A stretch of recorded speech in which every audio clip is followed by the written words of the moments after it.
7/12चा उतारा सगळ्यांना माहिती आहे, पण तो कुठनं आला ते माहिती नाही. पण अहिल्यादेवींनी एक योजना आणली राज्यातल्या गरिबांसाठी.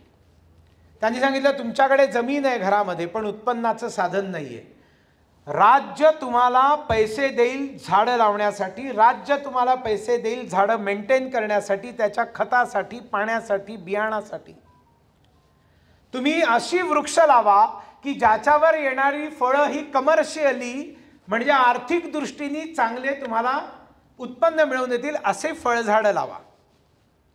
आणि 19 फळझाडं तुम्ही लावायची, ती मोठी करायची. मोठी करण्यासाठी खर्च आम्ही तुम्हाला देतो, मात्र फळं आल्यानंतर 12 झाडांची फळं विकून तुम्ही पैसा कमवायचा तुमच्या चरितार्थासाठी.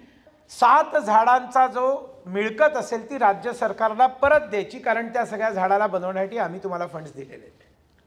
आणि तुम्ही तुमच्या घराच्या ज्या जमिनीवरती ही 19 झाडं लावाल त्या जमिनीची मोजदाद करण्यासाठी सरकारी माणूस येईल आणि तो त्याची मोजदाद करून नोट करून ठेवून देईल, डॉक्युमेंट करेल. आणि त्या डॉक्युमेंटचं नाव आहे 7/12चा उतारा. आपण सगळीजण वापरतो, पण त्याची सुरुवात अहिल्यादेवींनी केलेली आहे हे आम्हाला माहिती नाही.